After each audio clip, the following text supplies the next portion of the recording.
Okay, it's April 16, 2025. This is a meeting of the Milford Finance Committee. The first thing on the agenda is the prior minutes, which have been circulated. Are there any comments or motions? Motion approved. Motion by Dave to approve, second by Carly. We have some people on Zoom. Roll call. Carly? Yes. Yes. Yes. Yes. Yes. Lauren? Yes. Mike? Yes. Okay, that's unanimous. Invitation to speak, anyone?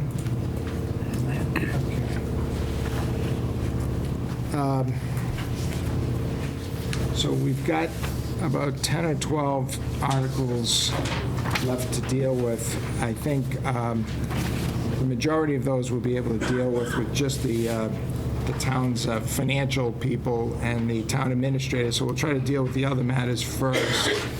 Why don't we deal with Article 30, which is the fire department?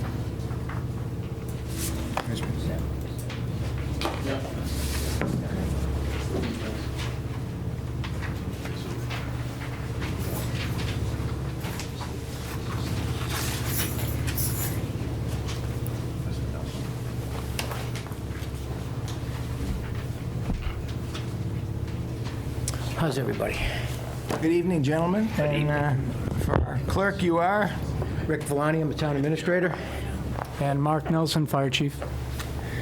Okay, thank you both for coming in and short notice. I mean, this issue is short notice for all of us. For all of us, I agree with you on that. So whoever wants to drive the I'll bus. just start it, just Sure. to see how we got here, because it is short notice, as you did say. So just for the record, we had talked at the last week's meeting about potentially adding an article for the Stacy elevator. Correct. Now, this is a second new article that has just come up in between And last let week. me and this week. show you, tell you how we got there. So, the issue of the PFAS gear for the fire department was discussed just very recently, off the side a little bit, in union negotiations. They're in the process of the collective bargaining agreement. The select board then decided or determined and had strong feelings, which were, we have, 45, including you and the deputy, fire personnel.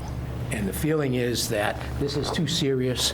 We should do it now, and we should get it done. We were originally going to do one at a time. There was some discussion about that as new people come in. That didn't make sense either.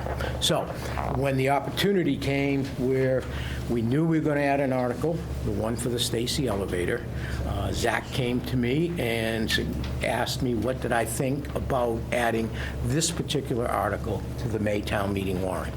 Thought about it. I had some conversation with Mark.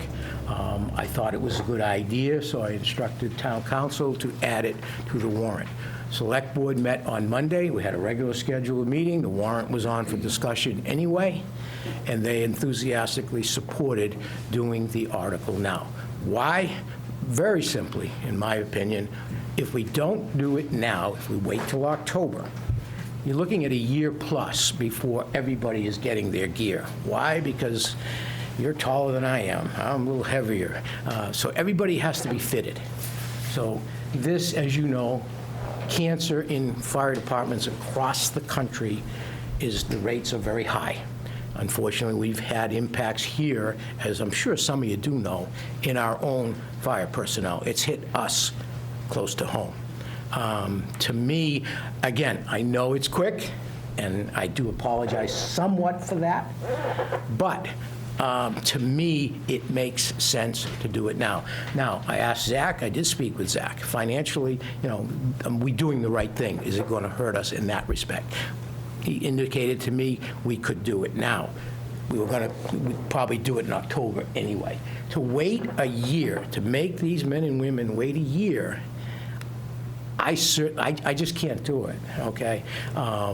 And so Mark can answer what the gear is and how it works and that type of thing. I don't have the specifics. The biggest thing that hit me is, we're going to wait a year on this?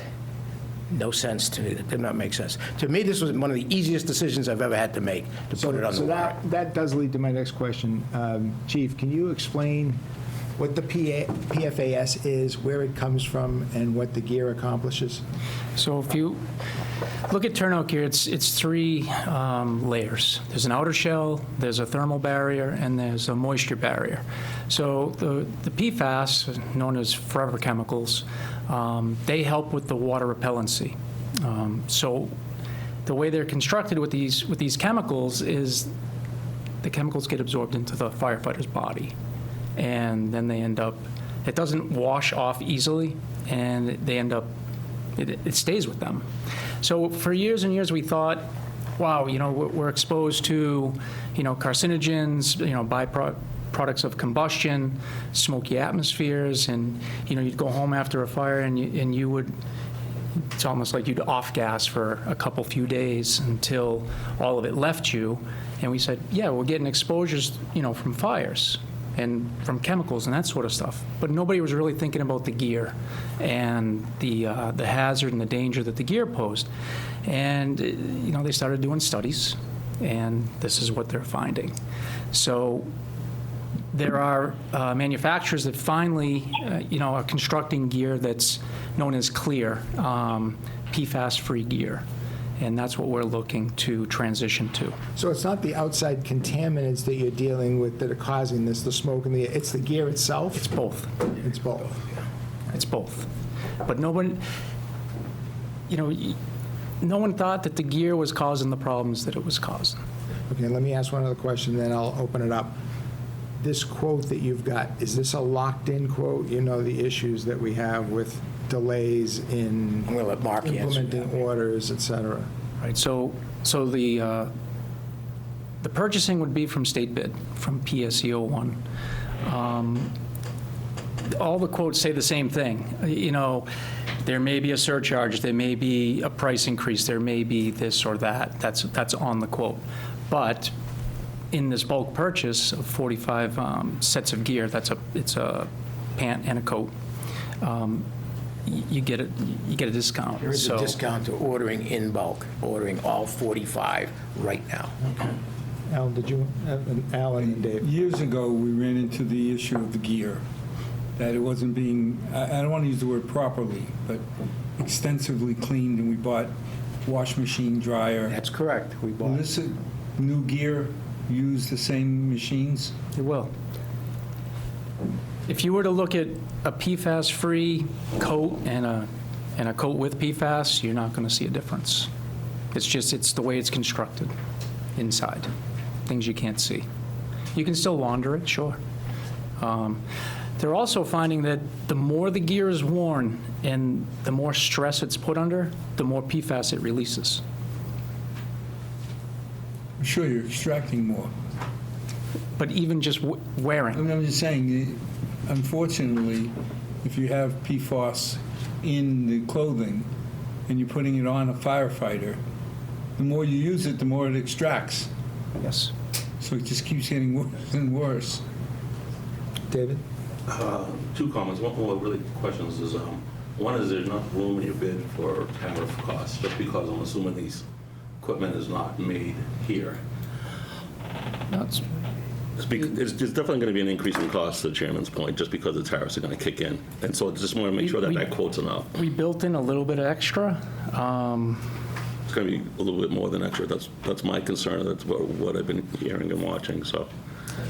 What's that? I'm sure there's a concern for tariffs, but, and that's one of the comments in the quote, but I think we have an adequate amount of money. Okay. And the other one is, how long does this gear last, and how often do you think you have to replace it? To put So the it in? gear came on the market. There are a few larger departments that transitioned to it. So when you talk about larger departments like San Francisco, Vancouver in Canada, but Concord, New Hampshire purchased it. They did 92 sets, and every firefighter got one set.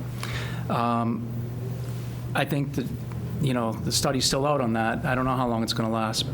I would anticipate it's going to last a less amount of time.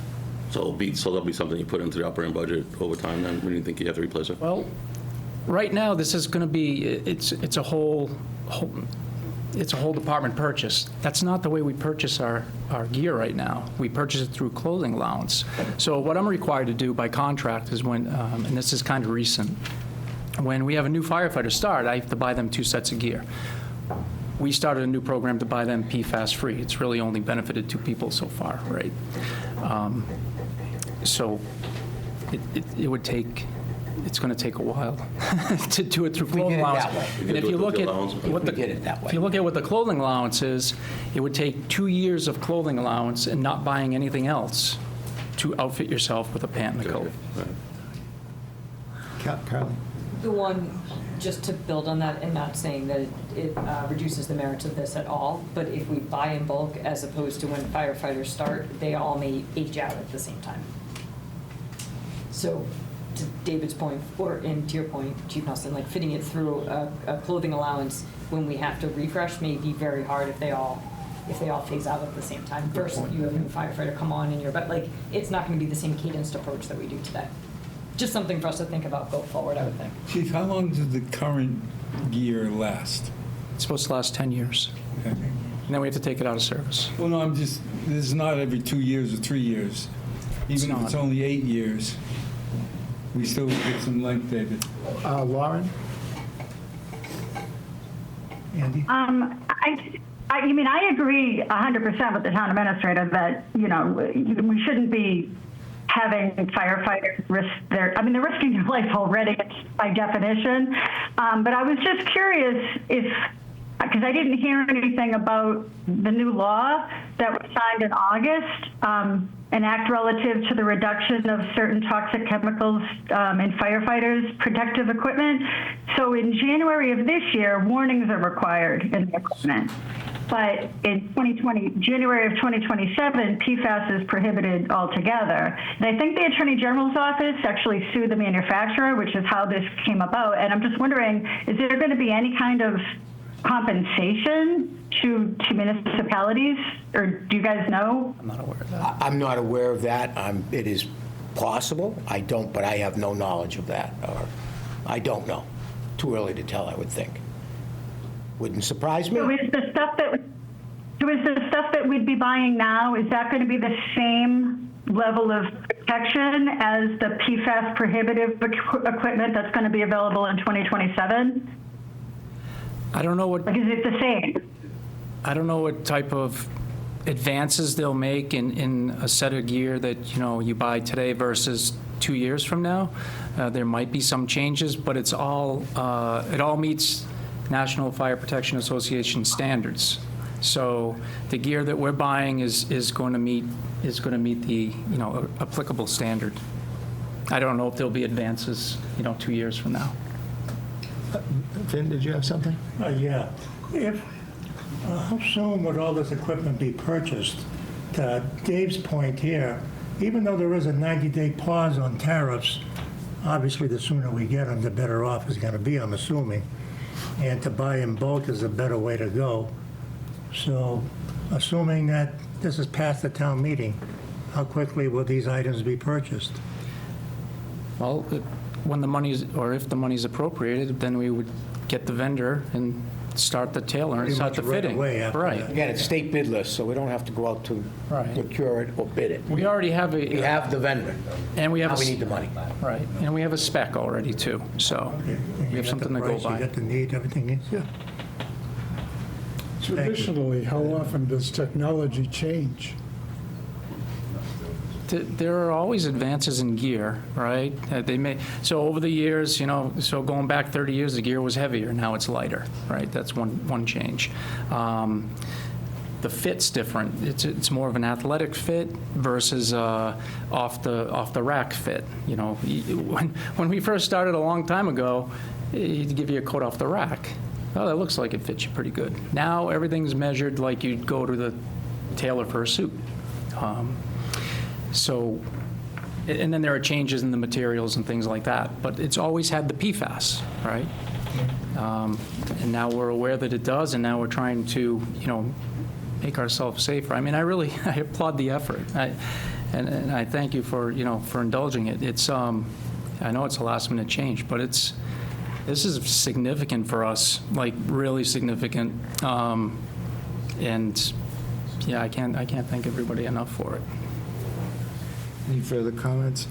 I mean, my own observation is on the merits. I mean, this sounds absolutely fine. I mean, Rick and I did have some separate conversations about the process.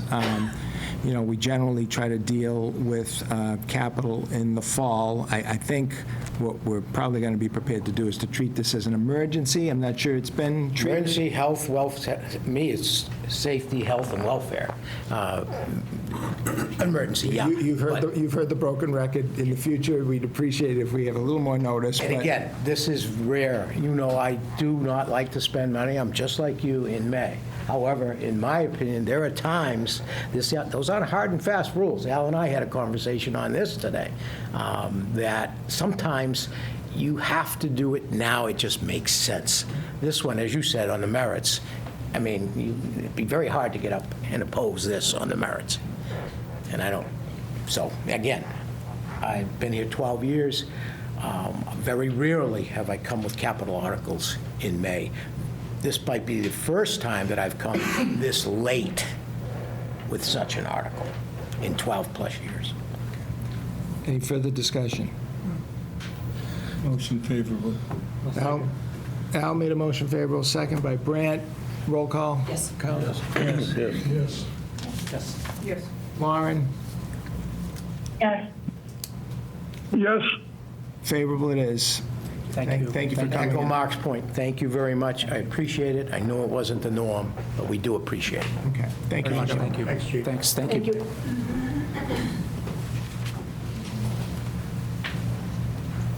Let's, want to do cameras next?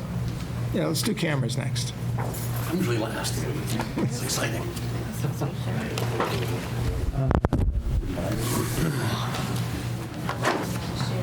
That's good, that's good. All right, so this is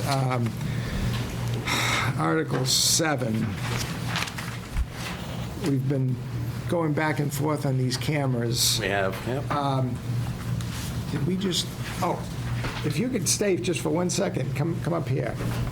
I'm glad he didn't leave yet. Good. So,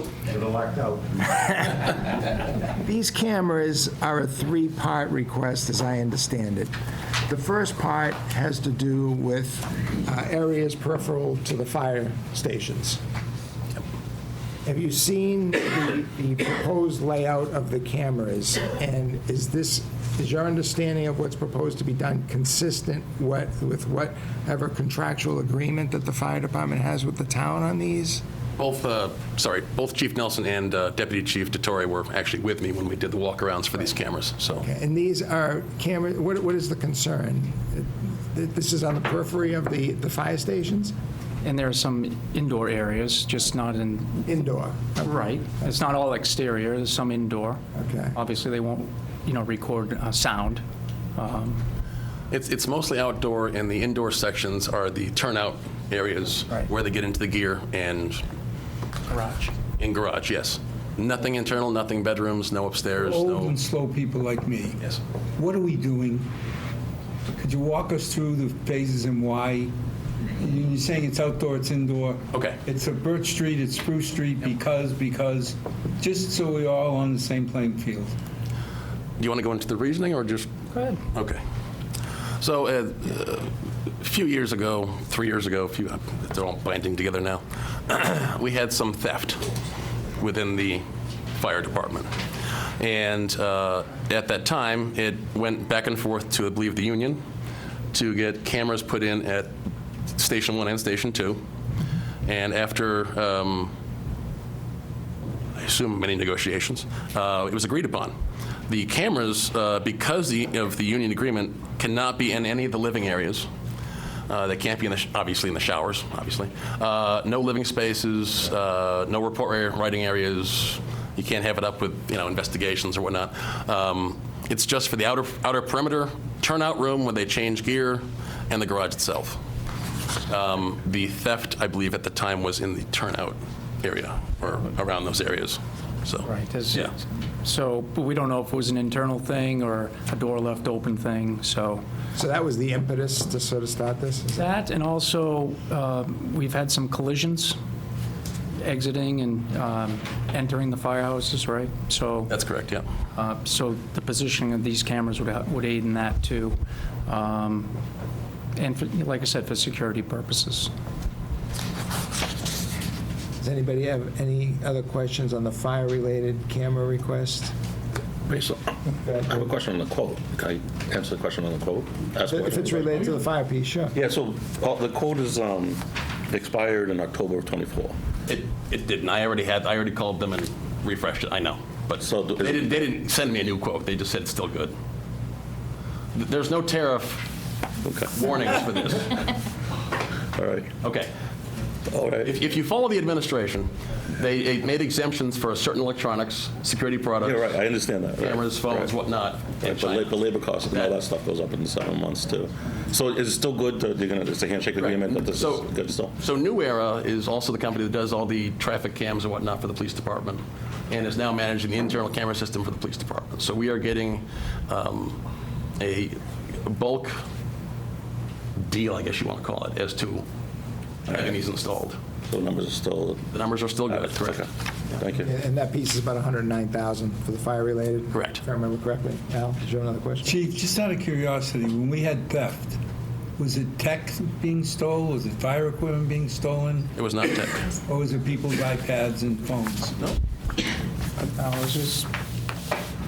It was just some things that were missing in the gear lockers that are on the apparatus floor, so, but nothing of real value. So not tech, not firefighting equipment Right. off the vehicles or anything like that, no. And now these cameras are going to guard or record any incoming people? They're going to record any movement on any of those areas, specifically the driveways, back driveway, back parking lots, where they've been having significant issues with collisions from both Spruce Street and Birch.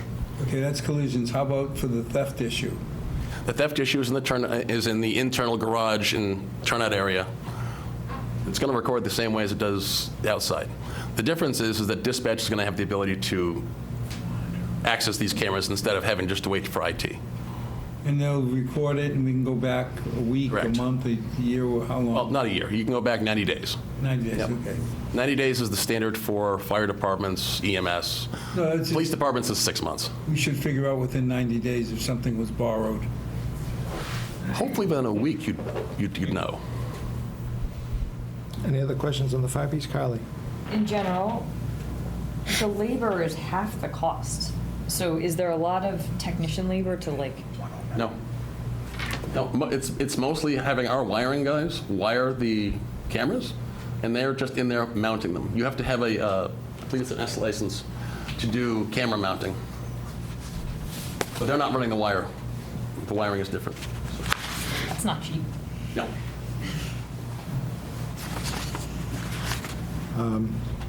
Anything else? Okay, so I think that takes care of the fire piece. Thank you, Chief. Okay, All right, thank you. so let's go to the second piece, which was the water department. Yes. Tell us what we're doing there. So we're doing 66 Dilla, the plant in the back, and Godfrey Brook, the new plant that was, the new treatment plant that was put in a year ago. So under DEP regulations and the DEP report that the water department got, as well as EPA standard minimum regulations, we are required to provide physical security to those buildings. Not internally, just externally, because of the chemicals and the chemicals that can be altered from those computer systems to affect our water supply.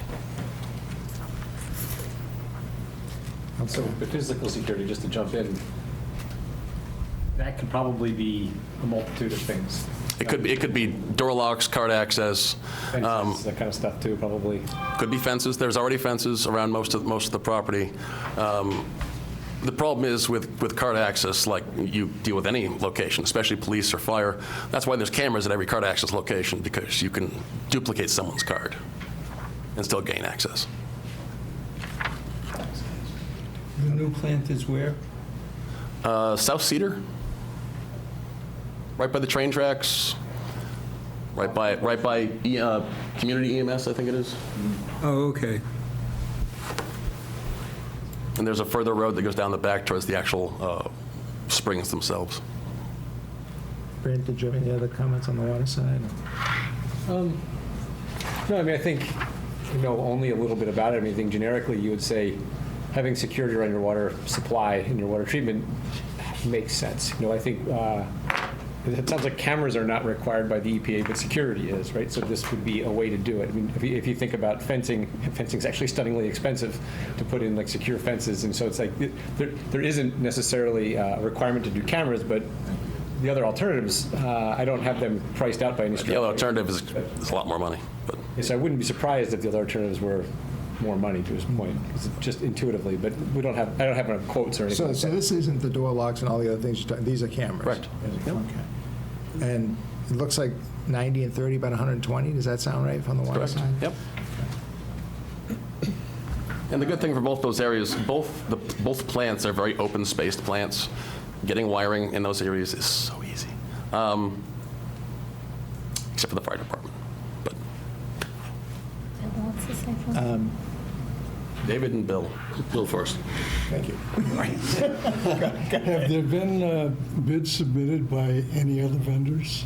No, I went through this company, and I went through one other that is also on the state contract list.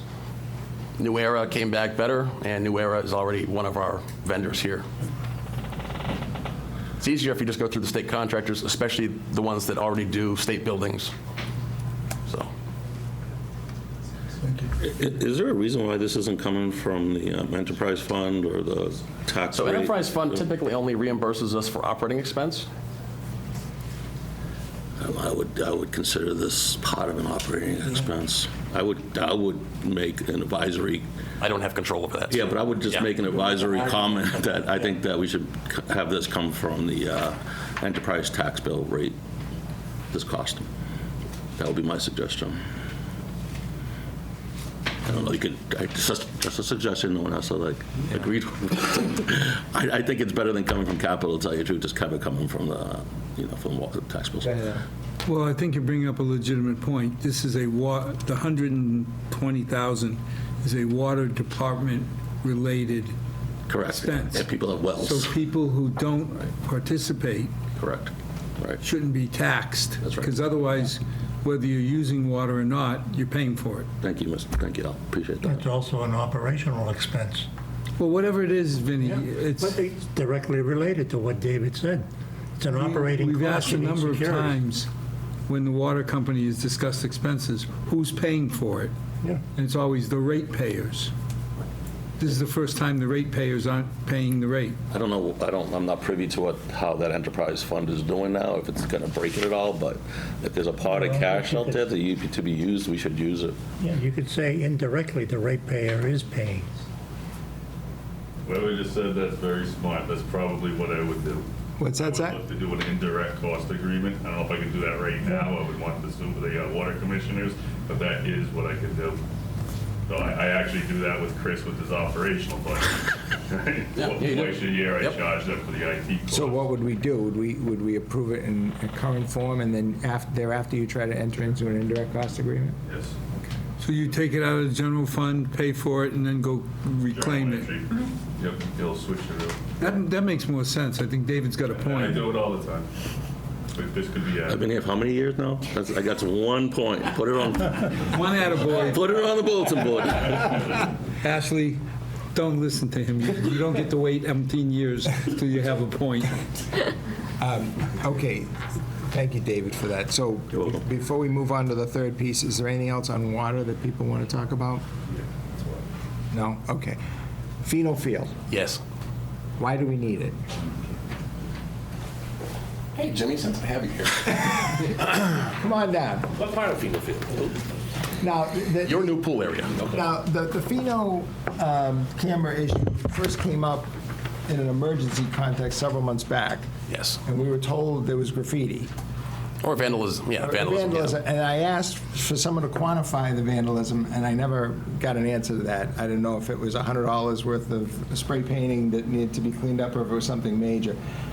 I guess the question is, why Pheno Field, and is this consistent with what we do with other recreational areas in town? Either one of you can answer. So when Chris was talking about cameras and stuff, actually, when I started speaking of cameras to Chris, he had said he was doing some programs and stuff, that this may be the right time to do it because we're working with this company. I went to one of the flock safety camera outings that they had at the police station. At that time, I spoke with the chief, and I mentioned about the cameras at Pheno Field, and he explained that it's probably a real good thing for safety purposes, but also with their system, they'll be able to monitor different, the people that are going into the pool. So they'll be able to read plates out in the parking lot to be able to tell if there may be a child predator going into the pool. They'll be alerted right away, and then they can go down and remove that person without us even knowing that that might be. That camera he's talking about is actually a police department camera that's mounted further away, not the same camera side people. Oh, okay. Yes. All right. So inside, for the purpose of safety, is on off-pool hours. So in the off-season, we have the pool covered. So there isn't really a concern for anyone falling into the pool. The cover's designed so that doesn't happen.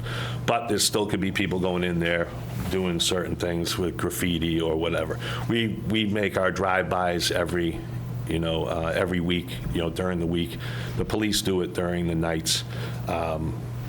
And, the police also felt that would be a helpful thing, especially when the pool is open, because then if there was an emergency or if someone were to jump the fence after hours, they would be able to see them at the pool and then respond before something might happen, whether the person's going in swimming the pool after hours or something worse happens.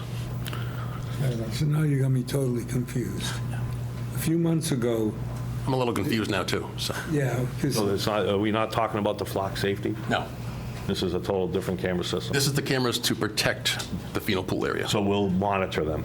Yes, well, IT and dispatch will monitor them, Okay. yes, but this is not, flock. This isn't a flock. Flock's a whole Okay. other thing that's, police has already dealt with. So and they've got an agreement on. I'm thinking it was the flock safety cameras, No, because that's a I'm different addressing, animal. I know. I'm addressing that at the fall town meeting, there was vandalism, and we were going to put in a camera system to protect the Correct. vandalism. Yes, And that was the goal at that point, so we based on changed our mind. based on the information I had from police and from parks. Okay, so we have new information, we've changed our minds, and now it's not really the vandalism. No, he was talking about flock, which is a completely different thing that the police was talking But about. it is safety. It's still safety. It's still vandalism. It's just a different camera system. I don't want to bleed into the next topic when we talk about the town park, but are you putting cameras up there? Is that part of what you're doing now? Only if I have additional operating expense at the end of my And next fiscal year. these were Wi-Fi. They are Wi-Fi, yes. but Okay, these are there's- Wi-Fi There's no cameras. code, there's no contract to require those Right. locations, so I have to. So up there would be As I more can. for vandalism, but to just monitor the courts to make sure nothing's happening. Or if we come in one morning and there is damage, we can review the tapes and see who might have done the damage. But I guess my question is, are cameras contemplated for the town park project right now? No. No. No, they So weren't. why is Pheno different Pheno different than what? than the town park? As far as? The need for a camera. The need for the cameras? Well, is that? Well, yeah, Is that what it is? well, it's gone, yeah, I mean, the police do their drive-throughs down there, it's not in the middle of the town, there's not neighbors and stuff, it's by itself down there. We have a lot of things going down there, I mean, but between not just the buildings, but inside the parking lot, we just spent $600,000 to do all our parking lots over, and every night we have kids doing donuts. I'm assuming they're kids, they might be adults, doing donuts in all our parking lots, peeling out, and all the work that was done is getting peeled up along with the paint getting covered. But those are things like that is stuff that we'll be able to, But wait a minute, isn't that covered by? No, we don't have- Sorry to interrupt. One second. Things are moving a little too quick for an old man. We have police cameras down there, You have one police camera near Pheno. so it doesn't look at the parking lot that we just spent all this money fixing. No. Okay. Correct. And what we thought was... Right now, there are no cameras covering any part of Pheno Field. There's no What does physical the security, camera cover? with the exception of a gate that could be closed on the main road. So what does the camera cover, Chris?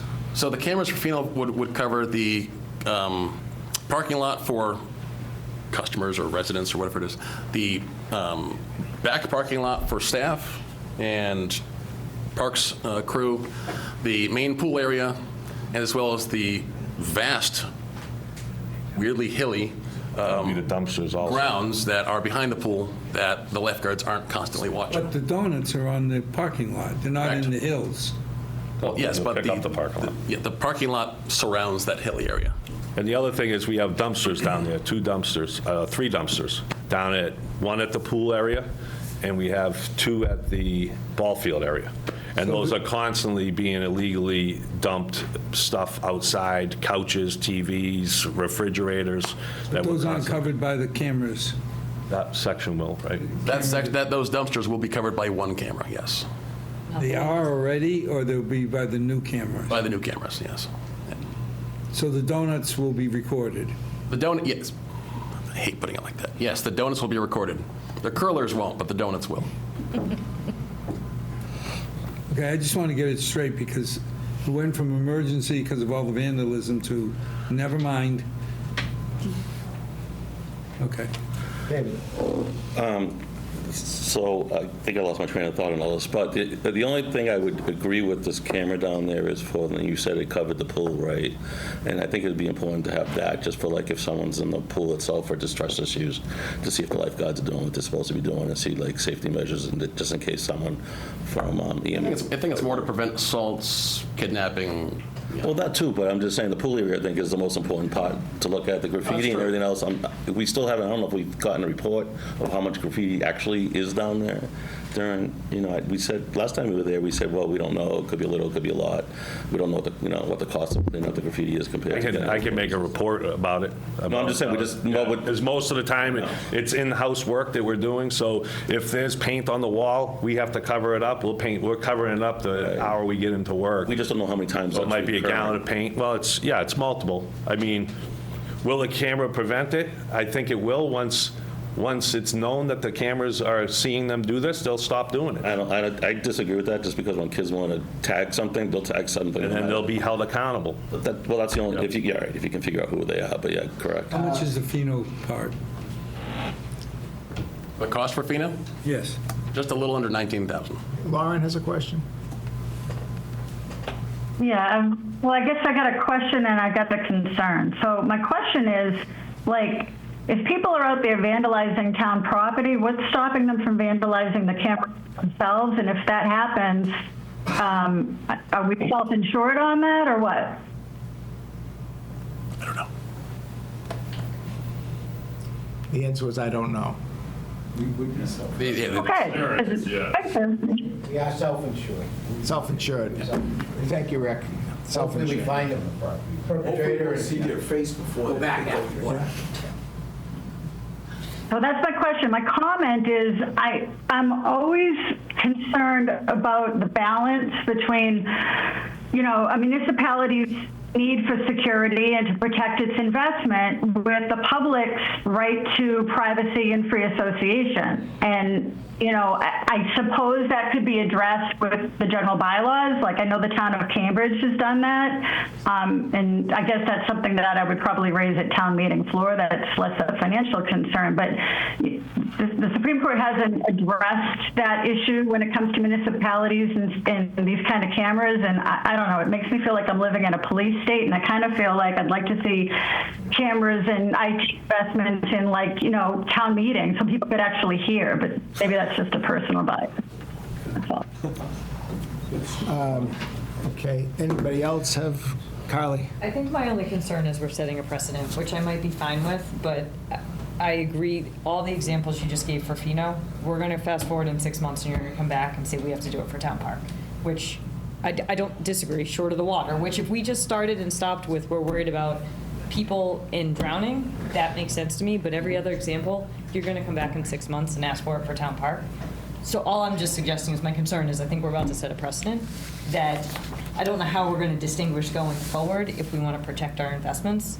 This seems like this is something that we're going to continue with. Well, I guess the only other argument would be, as someone raised earlier, the desolate nature of Pheno as opposed to, Town Park is more clearly visible, but I understand the point.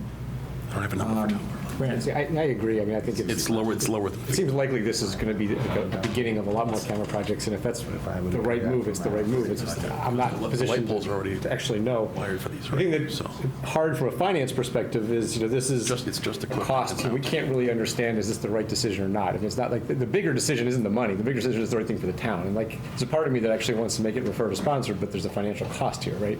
But that part of the question, I think, is a little bit hard.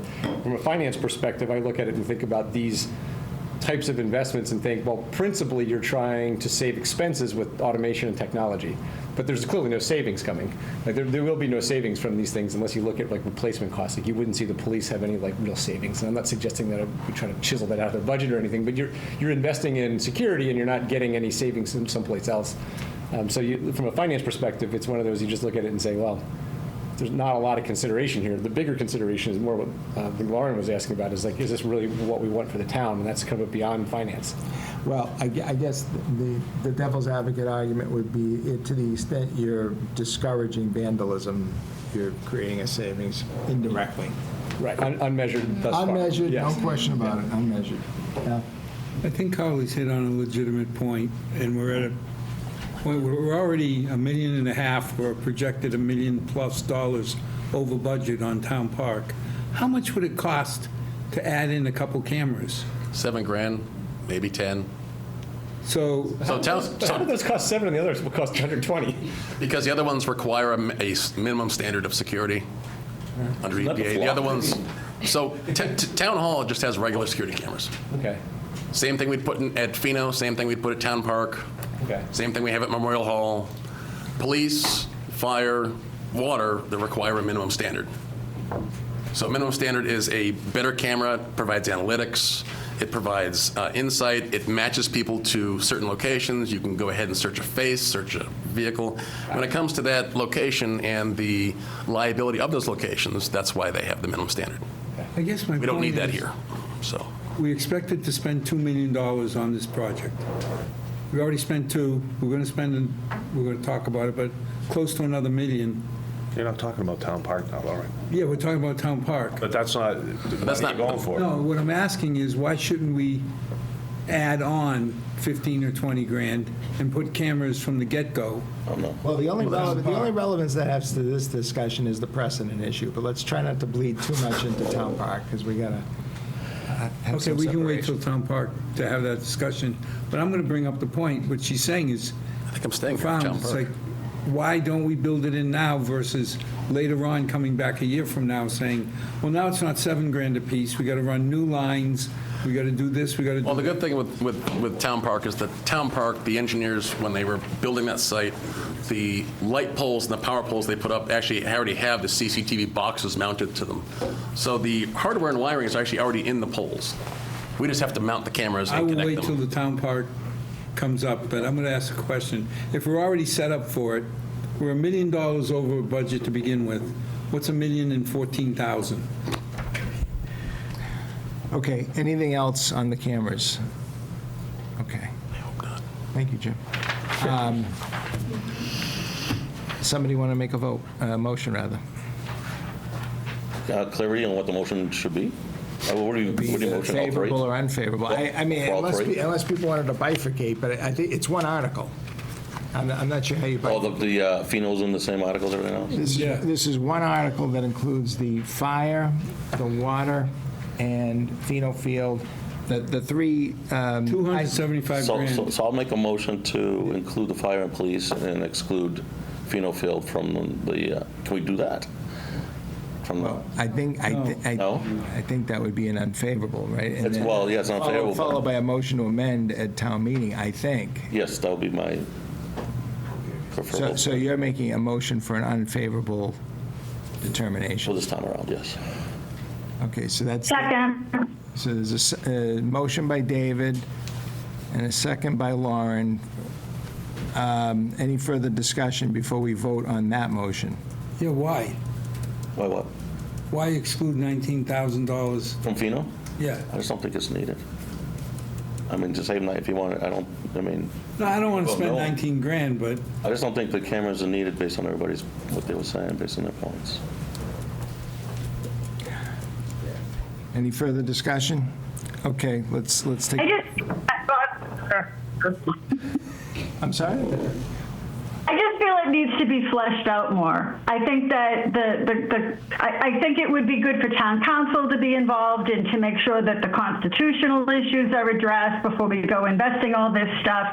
And I think we should look into how to protect the cameras itself from being vandalized and what are we going to do if that happened. I feel like there's just not enough information financially to make a decision, and then also just bigger picture. Do we want to be spending money based on, fear of possibilities as opposed to actually addressing needs that we have right now where we're over budget? Okay, let's take a vote. Carly? No. Yes. No. Yes. no. Yes. No. No. Lauren? This is yes on David's, right? Yes on David's. So you're yes. Michael? Yes.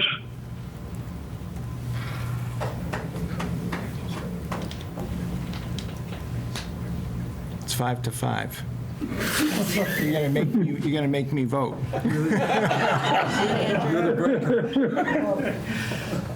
I'm gonna vote favorable.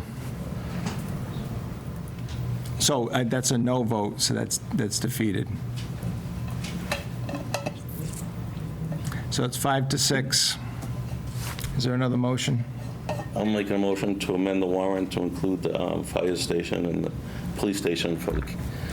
I don't think, Can we do that Okay, what? legally? You don't have that authority. I think I don't think we can do that. Oh, I can't amend the warrant? you want to do that on town meeting floor. Town meeting floor. Get up and do it. I'll make a favorable motion for the article in front of us. All right, so just keep it. so another Brand mo- just made a favorable motion. I'll second. A second by Carly. Okay. Yes. Yes. What are we voting What on? are we doing? A favorable motion for the Brand article just in front voted of for us. favorable. Carly seconded it. Carly voted yes. No. David, no. Yes. Yes. Yes. Yes. Yes. Yes. Lauren? Nope. Michael? No. Okay, so that's 7-3. How'd that happen? It's confusion. I'm confused. We had a vote. Oh, they have no idea. I'm not sure most members are clear on what they're voting. All right, well, let's, Yes, you can have one. It was hold on- on. yes, Please, order, please, please. There was a motion for an unfavorable ruling on this article. That motion was defeated 5-6. Okay. Grant then said he'll move for a favorable determination. That was seconded by Carly. Does anybody feel they need to change the vote they just made based on that? Okay. Having heard none, I think we're done with this article. Okay. Would you like to move to town parks while I'm already up here? Sure. Okay. Well, I'll let you guys just sit more. Town park next. Or whatever. You want us? Yeah. You guys want to come up? Or not? So, this is Article 21.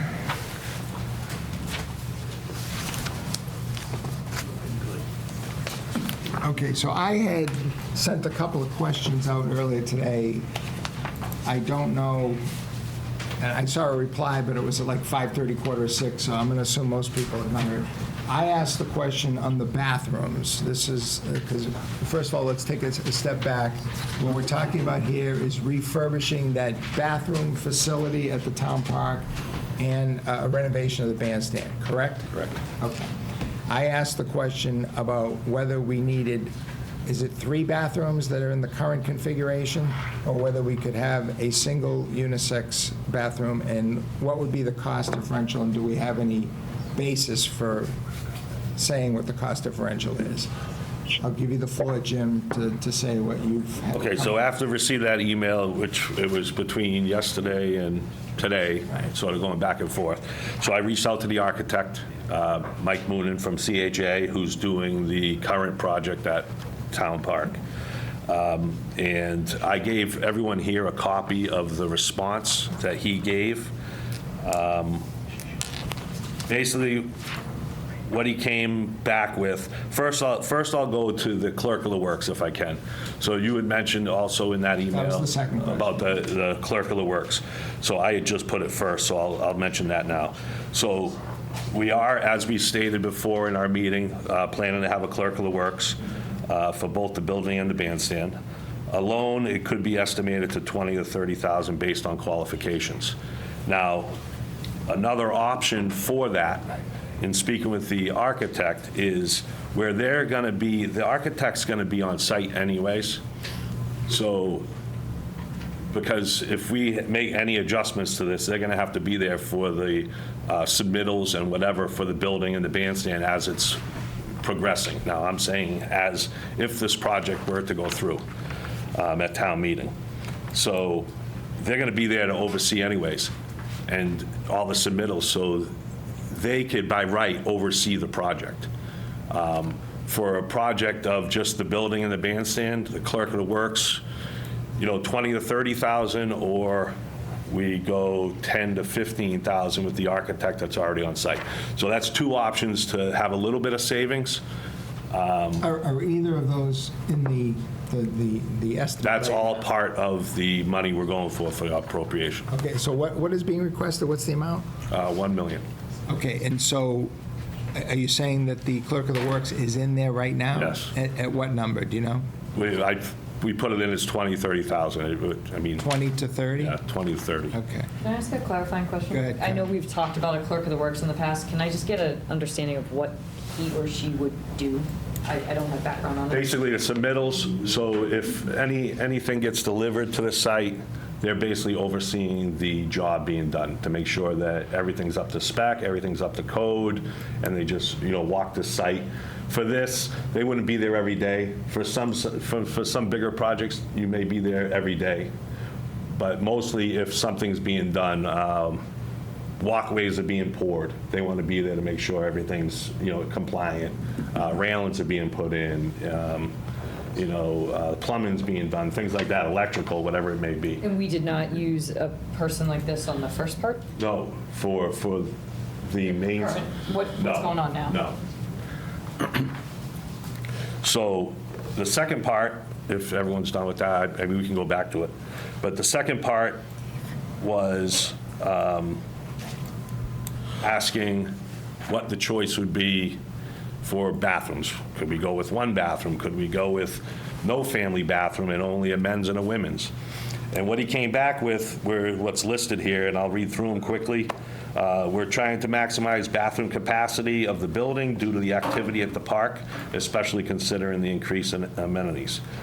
Also, since there is a bandstand at the park, we felt that there should be a capacity in restrooms. As you all know from other meetings that we've been here, when we have our band concerts, we use those bathrooms. When there's softball games, they use those bathrooms. When there's baseball games, they use those bathrooms. We're also looking to keep those bathrooms open during the work hours, because I think we're going to have more people at the park during the days, having added pickleball and the new courts that we have up there. We're expecting more people to be using it throughout the day. So how many bathrooms are there now? there's a men's and a women's. And is that what's anticipated to be repeated? With the family. So there'd be 3. Right, so the next line, actually a few, so number 3 on the list, given the current configuration, a separate family restroom is required by code. And that's why they originally put it in. I wasn't aware of that until he just spoke of it in this, and I called him to, confirm that. Up to code, it's required by code to have a family bathroom now. So I asked him, could we go, if we did a unisex bathroom, you still need a family bathroom. If you didn't want to do a men's and a women's, you do a unisex and a family bathroom, that would be fine. But regardless, as we had talked about at the last meeting, you're renovating the whole building. So the building has to be renovated. So whether you're talking about 3 bathrooms, 2 bathrooms, he states down a little further, they estimate the savings would be about $15,000 You mean if you had one instead of? if we would take out 1 bathroom. Okay, and limit it to 2 with a family and a unisex. So Paul had mentioned that the last meeting, I think you estimated like 15 to 20,000, so it's pretty accurate.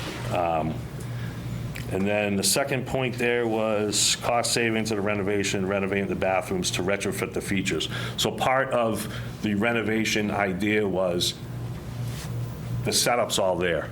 The walls are, the layout is there. Piping is even though the piping would be replaced, the middle is cut out for piping. So there would be no reconfiguration of how the bathrooms are set up. The family bathroom would go in the place where, if you're familiar with the building, where the storage closet is now, in between the men's and the women's room, coming right off the front of the building. And then the men's and the women would be in the exact same spots that they were. So that was part of the whole configuring side, that there's not much change in what has to be done, and that was part of, keeping it the way that was. And then the last point he made was reconfiguration of the building design would result in a configuration design fee. So if we're gonna go ahead and change the design, we already have the plans for the existing plan already drawn up. We already paid for that. If we have to do it again, that's gonna be an added fee. We're gonna have to rebid it, and he's estimating a range between $20,000 and $30,000, to go that next step for that project. Questions? David? So, a lot of questions. So, between the architect and the clerk of the works, they don't control costs. When they look at the submittals, they just make sure that the submittals, that all the work has been agreed to with the submittals. Architects don't care about cost, they care about the drawings and making sure things are to code to spec, based on my experience. But this project needs that. I don't think it has, based on where it was to where it is today, as an owner's project manager who can control costs, who can control a general contractor, review change orders, and understand if the change orders are of merit or not. So I'm just, you need a bathroom, and it was part of the original grant. Is that correct? I'm just trying to understand how we went from the original bid to what was voted on town meeting floor till today, which is at least $1 million over budget. Correct? Not over, yeah, we didn't spend over budget. But you got a bid though. How come you Right, haven't? How come you not? Everything that we got to go paid a bid? everything we got to go with town meeting was estimated. Was estimated cost. We didn't go out to bid yet. When it came to go out for bid, that's when it all changed. So you need an estimator then, because it's almost crazy to go. You had someone look and design. Who gave you the estimate then? The architect. All right, so that's kind of goes to my point of not knowing what costs are. You need to go to somebody that knows. But I heard earlier that the alternative to the architect is the clerk of the works. Clerk of the works is not cost. Clerk of the works is what they just said. Clerk of the works is to just make sure that we have a clerk of works at work. We have a clerk of the works to do cost too. Wait a minute. No, clerk of the works. David, clerk of the works stops unapproved changes which are cost. We had a phenofield pool okay. that we spent almost $200,000 above, and nobody approved it. It's okay. It's just terminology, because that form of clerk of works is known as project manager. So I would agree. It almost is. So if the clerk of the works does that, Comes in then and that's says, okay, we want to change this, it's going to be 20 grand. That good clerk of the works is going to say, whoa. So do we know how much change orders they've done from the original contract? The change orders. How much is it? You have a GMP amount, which is the contract amount, Yeah, correct? there were a total of for the project going on right now.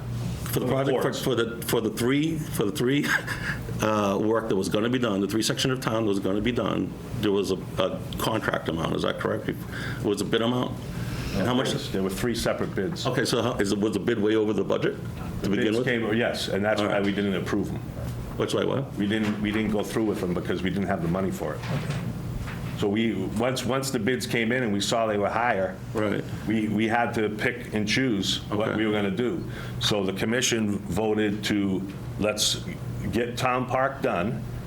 The buildings had to go out for a separate bid regardless, and Pearl Street was a total complete project. Pearl Street is off the table completely. Right, no, I understand that All now, we're but- concerned with is finishing Town Park. No, I understand that, but the original, but tell me it was the 3 project. That's all I'm trying to say, is that the total budget amount that was voted on was for the 3 projects, and everybody's saying, hey, we're down to 1, why? And I don't think we got an answer, at least I just, my own. It's just the estimate. My own knowing, I know what happened. Bids came in higher than it was expected. It's okay, so then, can I just,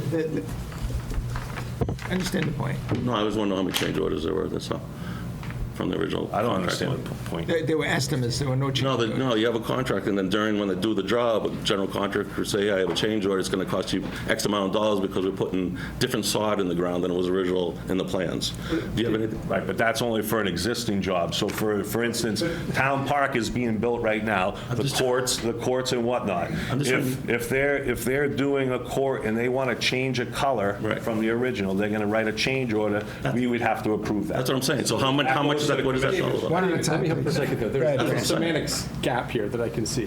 What your point is, and I agree with you, it's getting lost in change orders. I'm stepping back and where you're going, and we've had this conversation before, but what you're really saying, I believe, is, hey, the town taxpayers and town meeting members approved, and I don't remember the exact dollar value, for 3 phases. And for the money that has been allocated to that, we're going to get phase 1. So, and I know from your perspective, you're saying we're not going over budget because you haven't gone over budget yet, but you haven't delivered the 3 things because the project has gone way over the expectation. And it's getting wrapped up in change orders and this and that, but the real problem here is, though, that the town approved 3 phases, and now we're going to spend an extra $1 million and not even get the 3rd phase out of it, right? We're not going to get the basketball court. So there is a little bit of whiplash for the ownership of town owners. I think about the town, the people who own the town. I'm a little more comfortable with it because, familiar with it because I've sat through a whole bunch of meetings, we've talked about it, so I understand why there's a gap, but I think we're just going to keep talking about change orders and talking past each other, but I think that's your point, really, is that, wait a minute, we were supposed to get 3 things for what we approved. We're going to get 1, another $1 million will get us the 2nd thing, and the 3rd thing we're not going to get at all. That's old news, but that's where we are, right? It's some of my point, Brent, but my point is that I want to know who's overseeing the project and who's overseeing the changes to the courts, what you just said, and making sure that someone is controlling the general contractor. They're not saying something that you really don't need, but you're approving to. So the architect, myself, and the contractor have meetings weekly. We go to these meetings. If there's anything that is considered a change order, they bring it to those meetings. The contractor speaks to me, speaks to the architect. The architect says, okay, is this okay with you? I say yes. He goes through it. They check everything to make sure that it's all good. And then the contractor will send an email to me with that change order. I then bring it to the commissioners at one of our meetings. The commissioners review it. I explain it to them. They approve it or disapprove it. I bring it back to the contractor and let them know that this is approved to go ahead with. This is my last point on this, and I apologize. Do you have a running list of all those change orders and what it totals to? Yes. That's the number I'm looking for. Okay, I can get that for you. That'd be great. There's 5, there's. Okay, so a few takeaways. It sounds like people are more comfortable with the clerk of the works than the architect because with the cost sensitivity issue and whether the architect is following all those. Can we have the clerk of the works as part of this? Yes. Okay. So the clerk. Because you had mentioned the architect might be a little bit of a saving. For a savings. So if we're looking at 20 to 30,000, so whether it's 40 or 60,000, it's going to be double from whatever it comes to because we're hiring 2 separate people. Because regardless, the architect will be on site and have to be hired to redo the plans if there's a change to the original plan. And then the rebidding, won't be a huge expense, but to do new sets of plans would be the expense. We have to hire them to do that. We have to pay them to do that, I should say. Who's talking about new sets of plans? I'm just talking about supervision. I give you a little clarification. Oh, no, I'm not talking about the bathroom right now. I'm just talking about the supervision issue that we just spent, hold on. The architect supervising versus the clerk of the works. I heard you say the clerk of the works is in the existing budget. Yes? in the budget that we're going for. Proposal. Yes. The proposal that we're talking Yes. about? Yes, okay. Number two, the $1 million for this project, is that a hard bid? That's a hard bid to what we already received as a bid 6 months ago, or whatever. Is it good to a certain point? You're shaking your head, yes. Okay. But, Who is going to be in charge of cleaning? This sounds stupid, but Paul, you remember Woodland? We put in a bathroom because we needed it, and then within a short period of time, we said, it's too much work to clean the bathrooms. We're going to close the bathroom and put in a porta potty. The parks are responsible now for the cleaning of the bathrooms. We'll continue to do that. We take care of Pheno bathrooms, the pool bathrooms, and town park bathrooms. Sorry to ask. No, I'm going to also, Woodland. I also want to get a list, because I think it's lost a little bit in some of the members maybe of what the parks actually maintains, and I'm working on a list for everyone. When Andy and I met, and Ashley, we had talked about that a little bit, and I said, I'd like to show everyone what the parks actually do. Jim, it's just so it's clear. It's a little more than the bathroom that we put in. We were told it's too much work, Parks isn't going to maintain it, they're going to put a porta potty. I'd hate to spend all this money on a new building, $1 million, and then come back and say, nah, we're not going to keep it up, we're going to lock it down. Well, that's going to fall on me as the Parks and Rec administrator to make sure that doesn't happen. That's all I want to hear. I'm taking that responsibility. Bill? I have a fundamental question and problem that I'm confused about. At some point in time, somebody had this conceptual vision of a revised town park. And it encompassed these many things that we've just talked about. Somebody then put an estimate together as to what that would cost financially to make happen. That was presented, the estimate, to the town committee, who approved that action, that activity. It seems to me that we're missing a link in that the town committee, the town meeting should have something more firm than an estimate before work actually commences. And that's what I'm... Yeah, so the process, it is backwards. You're correct. So the process is normally, you go for the money, you get appropriated the X amount of dollars off an estimate, and then you're going out to bid. So then when these bids come in too high and you don't have that money, you're either going back for money or you're doing alternates to the project to make it fit into that. Now, there is an option. There is an option that you go out to bid first with appropriation pending, okay? Then you have your bids to go to town meeting, and then you have a number. But that number could be lower, it could be higher, it all depends on how it comes in. But that is an option that we can look into. The problem with that is if there is any adjustments to the original plan, the change order is going to be the cost of the architect. So whether that's $15,000, $20,000, $30,000, I wouldn't know that until we got a cost estimate from them.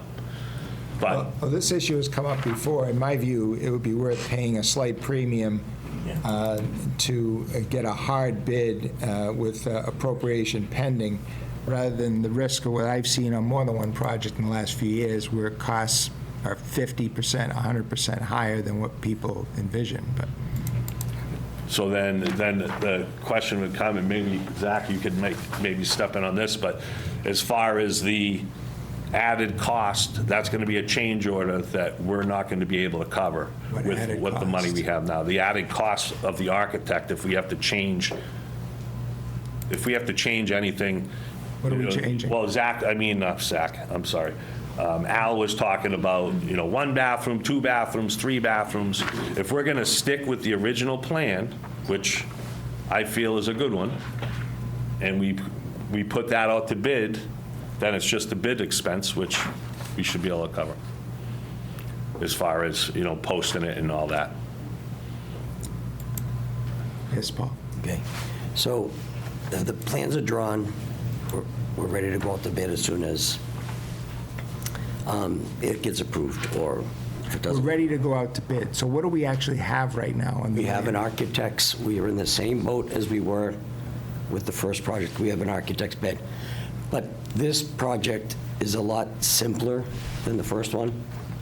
Doesn't have as many moving pieces as far as between the pickleball courts and the type of courts and everything that happened. The prices all escalated on the materials of a lot of those projects from when we first met about it until the final bids came in, and then that's why we piecemealed it to get the bulk of the work done. A bathroom is a bathroom, it's a building. There shouldn't be any changes as long as we stick to the plan. We're not going to take away a bathroom. We're going to go exactly. But if we end up having a significant deterioration in the bid estimate, we're not going to do like half of this project and then... Can't. Yeah, okay, so this is an all or nothing with this $1 million, right? Everyone's shaking their head, yes, okay. Carly. Just one clarifying question, though. I think I'm confused, Paul. After it got approved at the last town meeting, I thought I heard you guys say you went out to bid. Didn't you get all 3 bids at that point, or did you only bid the first So part? we had to do it in separate. So the town park was a full bid. I mean, I'm sorry, 2 bids. So, because the buildings was a separate bid, because they didn't want to do, the buildings falls into a different procurement. Because it's up, not level. Okay, so that was the first bid, was the courts, the walkways, the lighting, and I believe that's it for that, and the exercise unit. The second bid was the bathrooms and the bandstand, and the third bid was Fruit Street. I mean, Get the Pearl second or the Street. third, we only got the first. We got all 3 bids. Now I'm confused. So 'Cause I thought you said we we got could all back 3, out to we bid. didn't accept all 3 bids. We got all 3 bids. We didn't accept, we only accepted the one because that's all we had the money for. Three bids from different trades. Not 3 And the bids. bid that we got at that time for the, is now stale. Yeah. Yes. Yeah, it's no I was longer... hoping that because we had these bids, we could feel comfortable that this million, to your point, would suffice. Well, the reason why we didn't, but because we didn't have the money, but also between the commissioners and the architect, they felt the bid that came in was much higher than it should have been. For the first, the current. For the bathrooms and the bandstand. The bathrooms came in at $830,000, and the bandstand came in at like $140,000. So they felt it was too much, that we should consider rebidding. Got it. Thank you. I'm really confused now, I'm sorry. A lot of areas. So it's going from 830 to $1 million? Or what's $1 million cover now? 830 is the bathroom, and this was from the first bid. It was 836 or so, and the bandstand was 145. Which you thought was too high at the moment, you thought? Yes. Building was, for The sure. building The was, building was, but we're, okay, so help me understand what the million's for now? those 2 things. Those 2 things, which is less than, okay, With the clerk of the works and everything else. okay. So for $1 million, we're getting the bandstand and the bathhouse. Correct.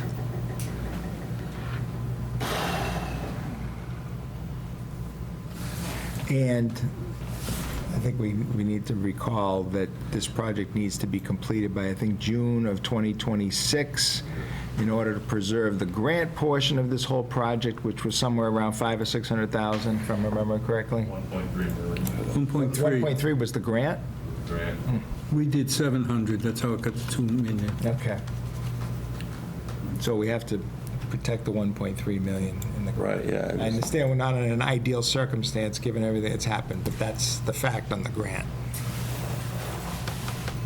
And if it goes above and we get change orders, we're not going to go forward without telling the town. Right, so yes, so the other thing would be, and as we didn't with the other 2, so the other 2 that came in, we didn't have the money for it, we didn't go forward. But what I'm saying is, when we put it out to bid, as we did before, we had alternates. And we also had things that were able to be pulled out. So for instance, we had the extension on the back of the bathrooms.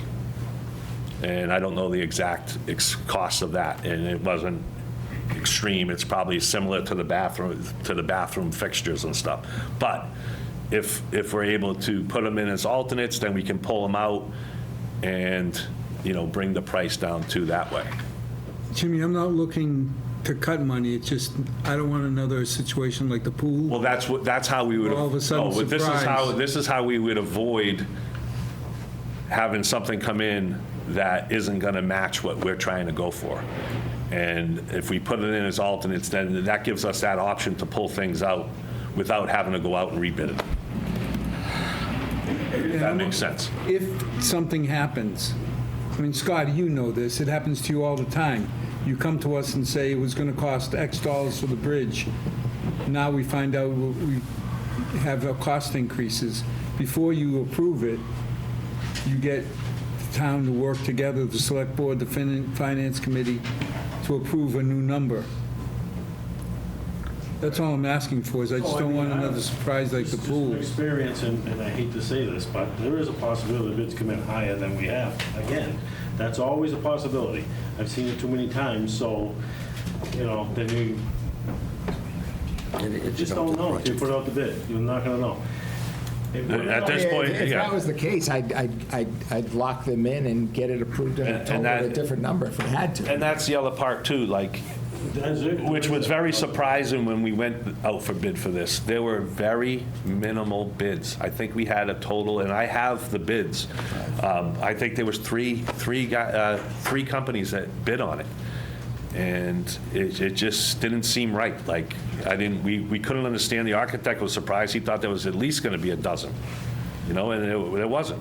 And Jim, when we did the Central Street Bridge, we stopped, because it was going to be much more. Before we proceeded, above the amount allocated by town, we got approval as to everybody get together, where can we get money, what can we do? Right. In that case, it was so big that we had to go back to town meeting. All I'm asking for is that we don't make the same mistake. Right. And at the end of it, say, surprise, I approved the But quarter. this was, for the town park, it was 3 separate bids, but, yeah, it was 2 separate bids for town park, so this was a separate bid from what was approved by the commission. Whatever happened, Yeah. we got sold a project for $2 million. It's now going to be $3 million. If it goes above $3 million, I want to know before we authorize to move forward, that's all. But I think what Jimmy has done similar to what I did on the bridge. He put it out to bid, it went too high, he had alternates he could take off, and we used the money that was raised to do part of the project that we could. That was the right thing to do. So now we're just asking for that extra money to finish the project. And again, there's always that risk, it comes in higher than the funding. And then we have to cross that bridge when we get there. And Scotty, I'm fine with the way you did it. Before you spent the original money, you came back and said, I need more. What I don't want to find is that we're going to build half a bridge and then say, oh, to finish If it the... comes in $1.2 million, then we can't do the project. Thank you. Simple as that. Thank you. Yes. Or if it comes in at $1 million and they start adding change orders, Can't. thank you. I just, one last thing. Maybe. The Botham's going to need, I assume, new underground plumbing. Is that right? So the area that Phase 1, I'll call it, has any of that work already been done? So I think we mentioned before there might be, is there any disruptive costs? So the electric could come off. So the electric was taken out of that particular project. So the wording of the bidding would have to come out of that, but it won't be anything with the drawings. But so that was, I want to say, $53,000. So that could be coming out of that price. So that could bring it down to 7 something for the building. All the wires were run to an outside podium, a pedestal.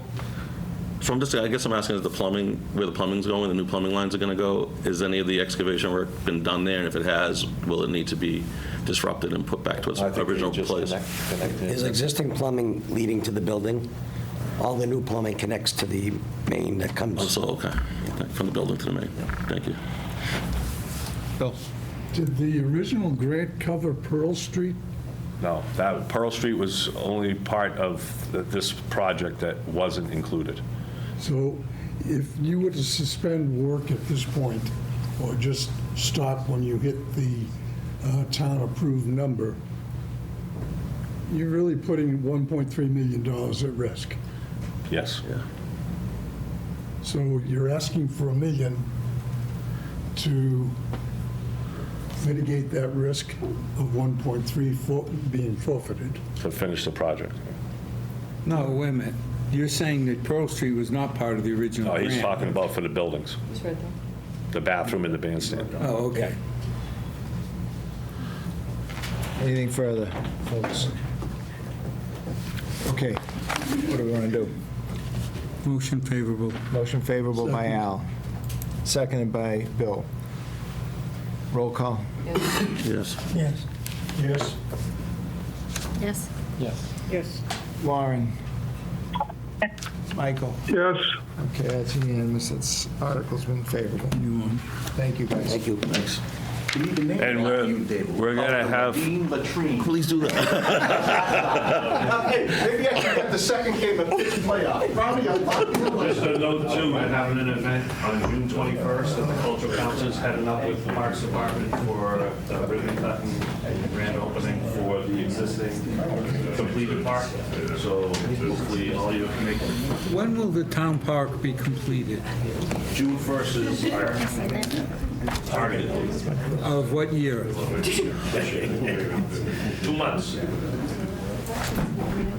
Not including the bathroom. Oh, okay, no, I'm just saying, Not including the bathroom. Jimmy, the whole project. The whole project, the goal would be before next winter. Okay. So if we get the buildings, we get the appropriation, we get the bids go up, we get the contractors to bid on it. So winter of 2026. And that's okay with the grant being May Winter of? of 2025. We would break ground in August, Okay, good. this August, yeah. That makes We me would wait feel till the better. summer gets through. so you Oh, can, Jen, okay. Hiding behind all these big guys. Once you get the, Then Richard, And then Chris, please. Sure. Thank you. Thank you.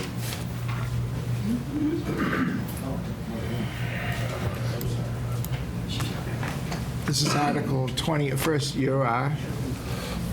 You are? Jen Sklar, Assessor, Thank you. Administrator. Okay, this is Article 20. Can you tell us what we're doing in Article 20? Article 20 is a local option that the Board of Assessors considered at our most recent meeting, which would exempt small businesses from being taxed if they have a value of $3,000, excuse me, or less. We already exempt the first 1,000, so this would just be increasing it to 3. And just to be clear, this is the value of personal property. That's exactly right. Nothing to do with the Nothing to real estate. Nothing to do with real estate. This is their personal property, which is all the non-real property of the business. Right. Is there any more to it than that? I mean, I don't know what specific questions you all had for me, but there's 229 towns. I'm sorry, my voice is going to keep doing this, I think. There's 229 towns that have adopted some level of this type of exemption in the Commonwealth. So 1,000, 5,000, 10,000 are kind of the most popular increments that towns have adopted. 3,000 is what the Board of Assessors felt comfortable bringing before a town meeting. We have 717 personal property accounts that are taxable currently. We're already exempting 245 that are 1,000 or less. So it would be an additional 194 accounts that would not get a tax bill currently. I mean, what's the tax on the personal property? So if we were to exempt, What? $30 a thousand, somewhere around. So this is only a $90 issue? no. So it's 23, the tax rate that's applied to commercial property, including personal property, is $23.25 per thousand of value. So we're saying if we go out and we measure a business and we say they've got a computer, a desk, and a file cabinet, and the total value of their small business is $2,500, they fall under that $3,000 threshold, we're going to exempt them completely. They don't owe us any tax. So a But the tax would only- $3,000 But the tax would only be about $80 or $90. $68 on a $68, $3,000, yeah. right. So if we were to take the existing accounts that we have in our inventory now to try and get a total value of what would be exempt if we were to go to 3,000 now, it's $8,674 more that would be exempted. We're already exempting 1,000, so it's that window between the 1,000 we're doing and going up to 3. $8,000 would be the $8,000 in taxes, reduction in excise taxes collected. personal property taxes. Okay. Yep. For the whole town. For the whole town. for the whole town. And the reason that we're asking for this to be considered at town meeting is because these very small businesses, granted, some of them are long-standing businesses in the community, a lot of these very small valued accounts are accounts that by the time we pick them up, they're long gone. And now we're trying to find them, chase them down, close the account. It becomes an uncollectible account that we then have to write off a decade from now and say, we're never going to get that money, they're long gone. So these are those types of businesses. So if I'm worth $2,999, You get no tax bill for your business. if I'm worth $3,001, You do. how much would I get? $69? Thank you. Motion to approve. Second. Motion by Lauren, seconded by Carly. Any further discussion? Roll call. Yes. Yes. Yes. Yes. Yes. Yes. Lauren, Yes. Michael? Yes. Okay, that's approved. Thank you for coming in, I thank Jen. you very much. Have a good night. Okay, who's next? Chris? We can do the BBT article. That way we can get Sure. Superintendent Steele here.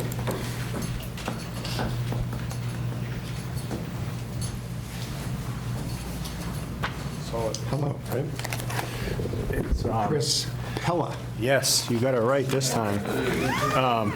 This is. You are for the record? Chairman Lazat, thank you for the opportunity, members of the board, to present. I'm Anthony Steele. I am the Assistant Superintendent Principal at Valley Tech, and I will be taking over for Dr. Fitzpatrick July 1st. Congratulations. Meet you. Thank you very much. Appreciate that. Congratulations or condolences. Thank you. So we're here on Article 19, which is to allow the Blackstone Valley Tech School District to create a stabilization account pursuant to Mass General Law, Chapter 71, Section 16G and a half. Anthony has some Yeah, I have a paperwork. He wants handout. If you don't mind, I could give it to you. Sure. So as of now, you may know, the building is 65 years old, and we're starting to see improvements that need to be made. This account, if we set this account up, per the general law, can only be funded with 5% of the previous budget. And the school committee also adopted, as you'll see on one of the pages, to do a maximum of 5% of our budget. So at any given time, right now our budget's $30 million, so it would be approximately $1.5 million. We're not looking to fund that at any time right now. What we'll do is we'll look at our E&D money at the end of the fiscal year, and we'll make a small contribution to it to start saving up to some of the projects that we can see for coming in the next 5-6 years. As you know, last town meeting, we had a article on to redo our roof, but that was only part of the roof. And that came in, the project was quoted at around $10 million. We still haven't got finalization from MSBA. But if we had a stabilization account, which was being funded all this time, we probably would have been able to lower that $10 million with some of this money. So that's where the school committee is going. I also recommended it as the district treasurer for Blackstone Valley Tech. And our auditors, Hadi and Sahari, have probably butchered her name, recommended that we have it too. It would, as you know, stabilization accounts do, in fact, along with some other factors, help with your bond rating, and it would be the perfect time, seeing we would be going out for a bond rating within the next year or two, or year and a half, I should say, for this MSBA project. So approval of the article adopts this motion that I'm looking at on page 2? Is that the idea? No, the motion that you have there on page 2 is that there was some concern under Chapter 71G 16 and a half that this stabilization account would have a nearly unlimited cap. It's 5% of all of the property value. So in good faith, our school committee last Thursday took a vote, that's the motion you see before you here, to self-impose a 5% cap. And honestly, we don't think we're ever going to get close to it. But it was, again, for some people who raised concern that this had, no limit to it. So that's what that 5%. What is the number when you say 5%?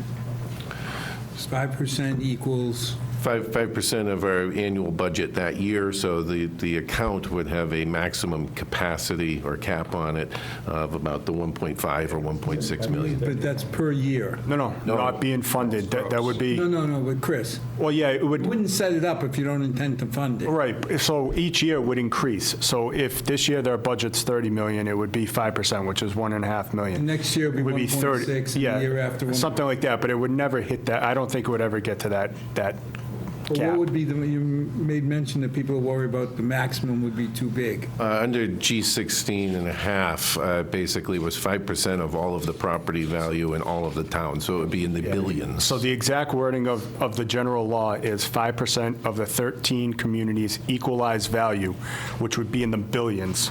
So there is no limit. No, there's no, it follows the same as the town's And stabilization. I'm reading this and I'm saying we're putting a limit on of $9 gazillion. Okay, Yeah. there is no limit. It's just a smart thing to Right. do that Milford would possibly face $100,000 a year assessment. Probably not even that much. No, well, my thought on that is that, first of all, we have no plan to make a line item entry to fund this account.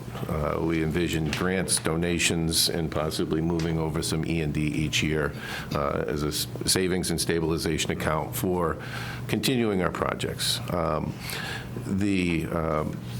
I look at it this way, that if we funded or put a line item in our budget that was unpalatable to not just Milford, but any of our sending communities, we would risk not having the entire budget passed.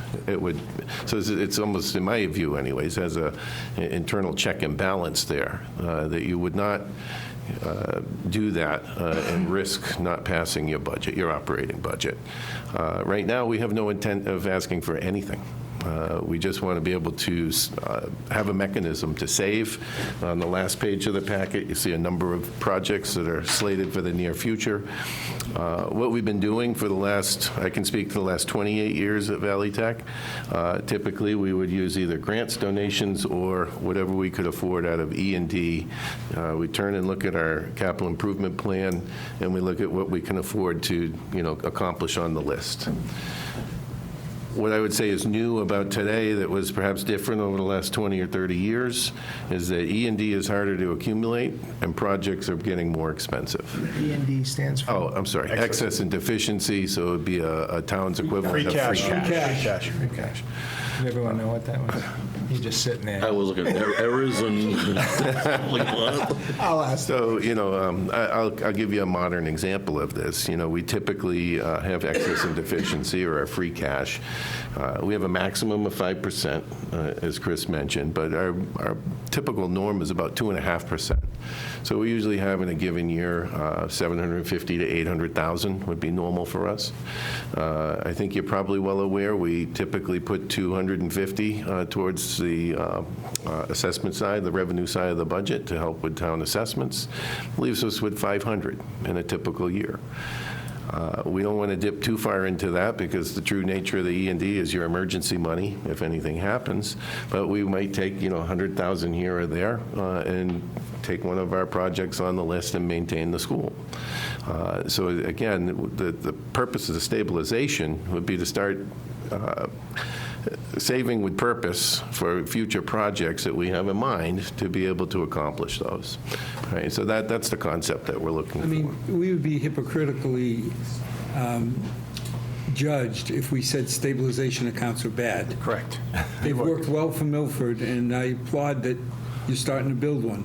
But I just want to figure out that out of all contribution, the worst that would happen, Chris, is $100,000 a year assessment. Yeah, so let me clarify that. The law's actually pretty specific on what we can tack as an assessment if we were to go that route on this this funding of it. If we're taking it out of E&D, it can be whatever out of the E&D. But if we were to hit you with an assessment, it can only be up to 5% of your previous assessment. So whatever the assessment is for FY25 currently, the assessment could only be up to 5% per each town. So I think our assessment for FY25 was just shy of $2 million. So you're talking $100,000. So, I mean, I but we applaud all the wouldn't, words, but we wouldn't do all that. We wouldn't do all that. Portuguese math says it's 100 grand max. So, Okay, yeah, I think it's a good idea. We do too. we do too. Make a motion approved? Motion to vote favorable? Motion. Second. Sweet Jesus. Oh, you're out. I'm out. Motion by Mike, seconded by Lauren. Yes. Roll call. Yes. Yes. You can Yes. Yes. tell Doc. Lauren, Yes. Michael. Yes. Okay, thank you for coming. Thank you very much. Nice seeing you all. Mr. Chairman, I have one more article. Article Yep. 12? Article 12. I don't remember what it is, but I know it's Sure. yours. Go ahead.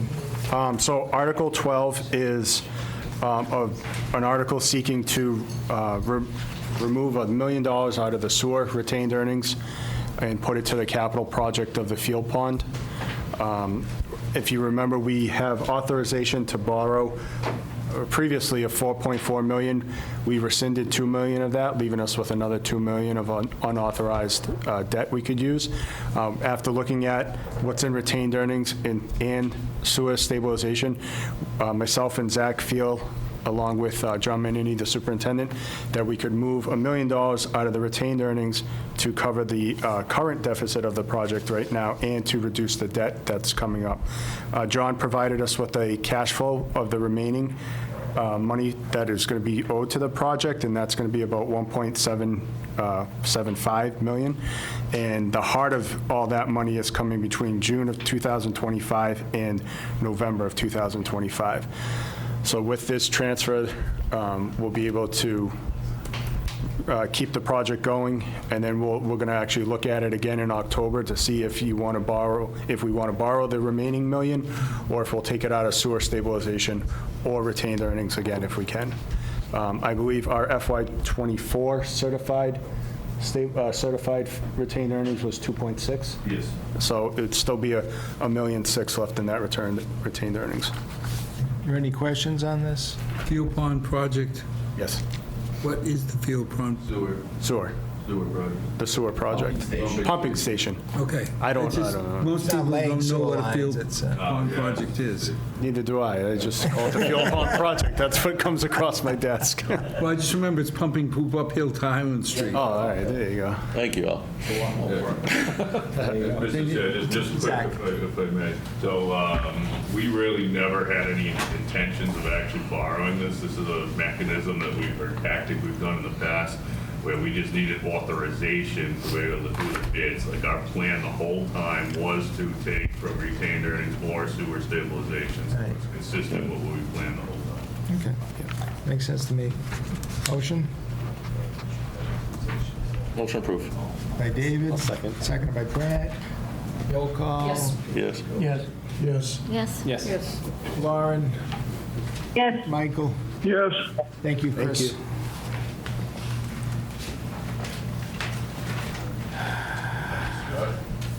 Scott. Why is Scott here? I don't know why. I thought it's for the park. Prospect Heights place. Free to leave. Wally Costa's house. Yes. Wait a minute, why did I not have that listed? What's the article number? 23. 23? Hold on. I thought we said that was okay. Hold on. We voted favorable on Article 23. Yeah, we voted favorable on Wally Costa. Yeah, you told me to be here, though. I mean, is there anything you're dying to tell us? I mean, parks. we'll give you a minute. We wanted you here for parks. Yeah, I think you were here for Parks Commission. Well, you sent me an email to me, and then you sent another one to all the parks guys separate, so I didn't know if it was for this, yeah. I thought you'd table that because he was coming in, but. No. It was, my notes say it was All right, favorable. I'll just go home now. But you had fun. That's the important thing. Nice evening. Thank you, Scott. All right, so just so I'm clear, Zach, what I'm showing open is 10, 27, 32, 33, 34. These are the, these are, hold on, You have a hold on, mistake. hold 10 on. is Passover. 10, 14. hold on. Hold on, we'll get back to that in a second. 10, now you threw me all off. 27, 32, 33, 34. Now, 10, I have Al/Zach. Was that the firing range? Yes. Okay, I don't think we officially, my notes say we okay. deferred that, so we do have to vote on that. And also the Stacy elevators, I don't think we. Oh, we got to do that too, and then the legal for the health insurance statute. That's 27, I think. 27. 27 is premium of retired. Yeah. Right. All right, so I got 10, 27, 29, and 32 through 34 are open. So let's start with 10. So that was the updating of the firing range for the chief of police. I understand that Al/Zach, somebody confirmed with Chief Tizino that he's willing to defer that until October. I spoke with them personally, yes. Okay, so this is a motion to accept basically the passing over of the article. Can I have that motion? I'll make the motion. By Carly, Second. seconded by Brandt. Roll call. Yes. Yes. Yes. Yes. Yes. Lauren? Yes. Michael? Yes. Okay, Article 10 is pass over now. Okay. So next is 27.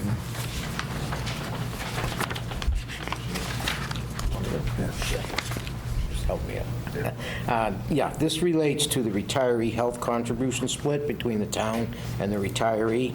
So Article 32B right now articulates a 50-50 split.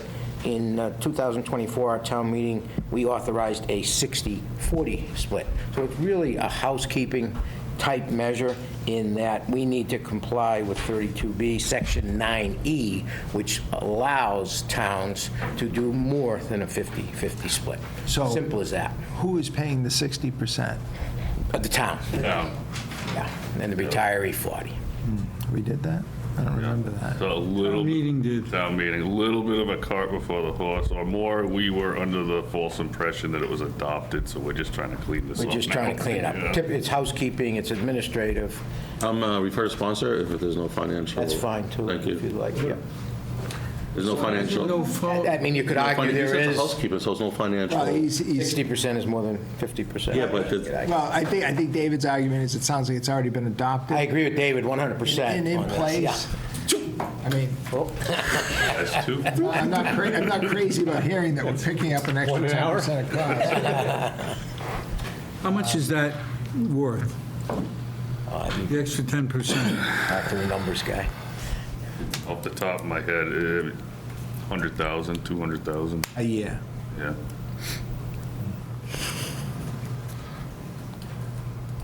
Last year it was approved? Yes. Yeah, I can't remember which town meeting it was, but. I can't either. So was it We the can check. May or? I I'll get you that info. I think Okay. May out, but I'm not sure. All right, so I guess, I think, David, you're right, that if it was, in fact, was previously approved, and this is just memorializing We it, are paying that now, yeah. then I think refer to sponsor is probably okay. Thank you. So that's David's motion. Anyone? Seconded by Brent. Any discussion, questions? Yes. Yes. Yes. Yes. Yes. Lauren? Yes. Michael? Yes. Okay, so that's Article 27. Thank you, Rick. Refer to sponsor, Al. Can we do the elevators now? Sure. What number is that in the warrant now? 29. It's 29 now. What was it before? I don't think it was in. That was the was it one. in? That was one of the ones that was going to be added. So we're going to go to the other warrant. Hold on. 20, The new 29, which is effectuate repairs to the elevators. Do we have a dollar amount on this? 175. 175. Is that hard? Yes, it actually seemed like the estimate was a little bit less, it but was 150. said 159, I believe. Yeah. What's the source of funding, remind us? I know we had talked through some gymnastics that was still being kind of. Free cash. Oh, that reminds me, I don't know if we were supposed to have dealt with this at the town park stage, but you had sent that report out on allocation of the funds? Yeah, I'd like to, in completion, if you don't mind. You want to do that in the tail end? Yeah. Okay. Yep, I'll hand this out. I did distribute it, but we have some hard copies too. Okay. So it's 175 is proposed to be allocated for the elevators for Stacy.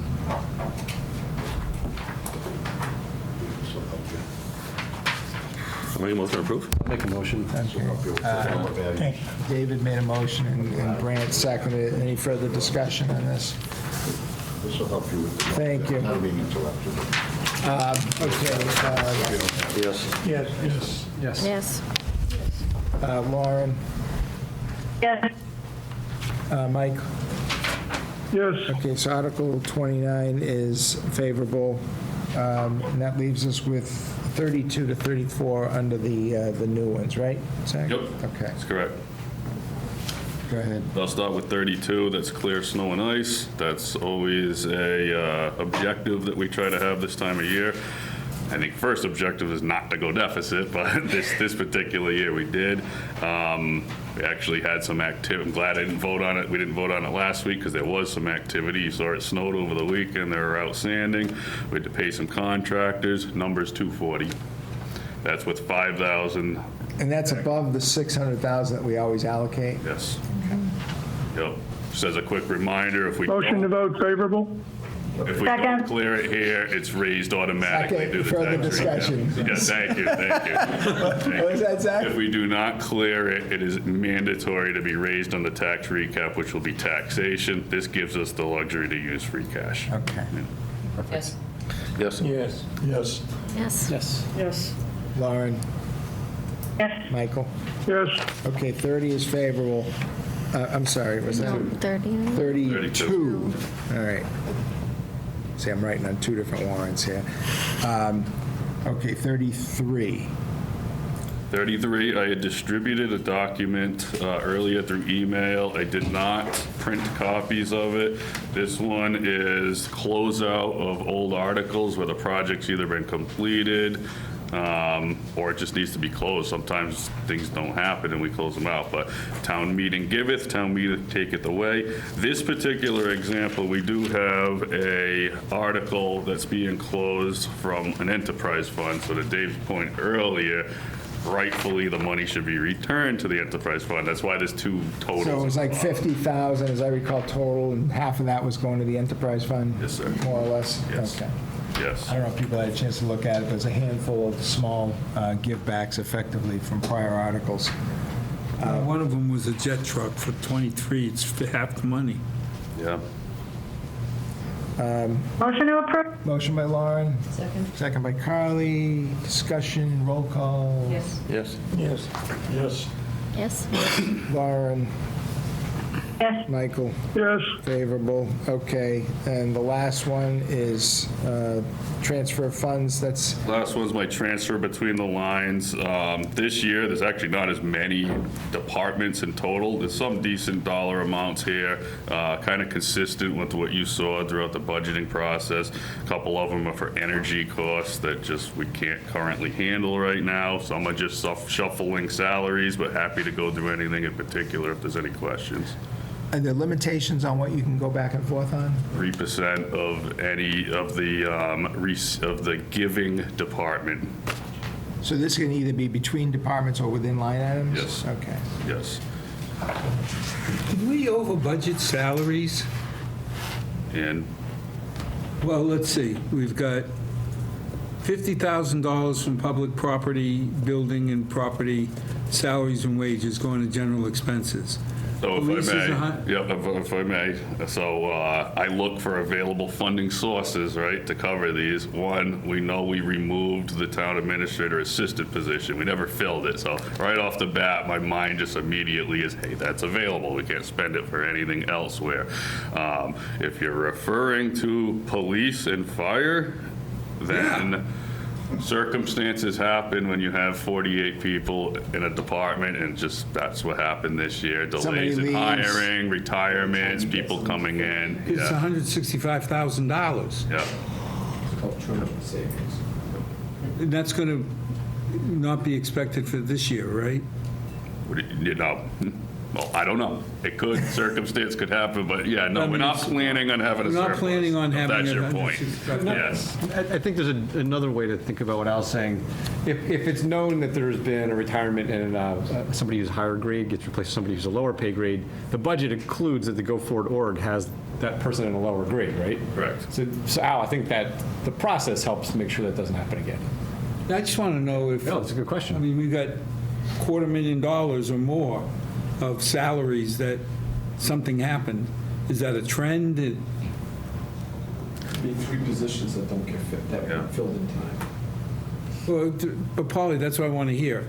It didn't get filled in time, or like the assistant Villani, we did away with. Yeah.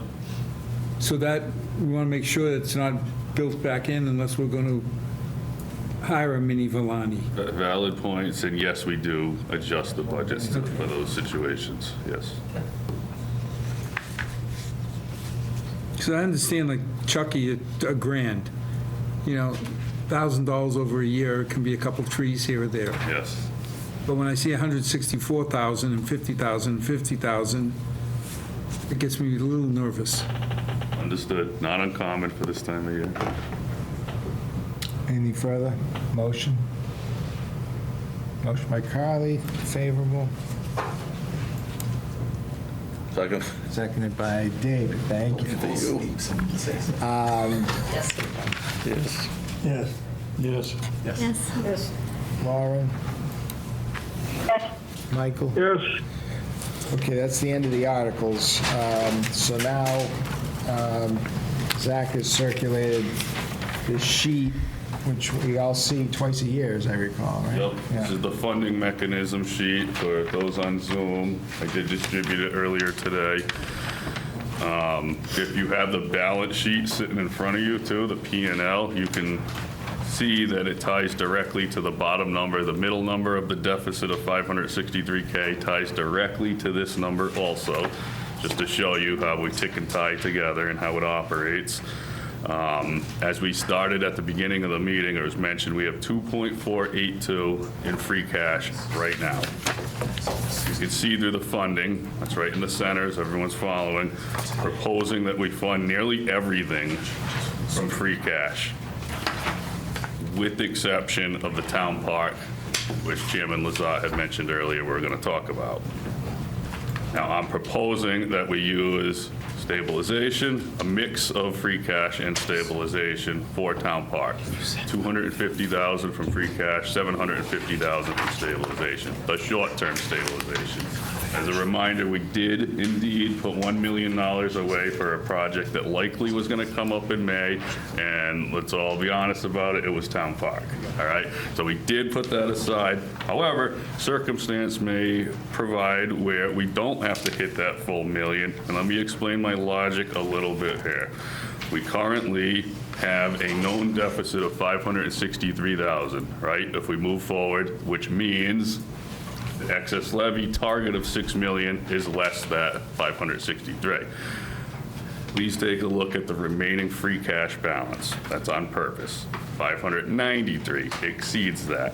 So in a year, say like my operation had 0 free cash, which it won't, there will be free cash. It's likely not going to be a large number like we've seen in recent years, but say all things remain equal, we will roll 595,000 in free cash, and that could be the very first thing that we offset the deficit of 560. I'm wondering, should the full million on the town park be coming out of stabilization? Because we know right out of the gate in the fall, we're going to be looking to try to replenish that $500,000 or $600,000 hole. Plus, we know there's 160 grand coming from the police. Yes. Plus whatever else is on Al's magic chart, right? That doesn't seem like a big number. There is a very, very big likelihood I will indeed have free cash. It likely will be north of 3 million, you know, so we could, and I don't have a problem with that, by the way, either. I mean, we could make it the million. We said we'd do the million. We could totally make it the million. Put yeah. 2.7 million into stabilization last year. Yes, we did. 2.75, yep. You know. Yep. I have zero problem with that. I just wanted to demonstrate the match game here, if you will, but I have zero issue with us taking the full million.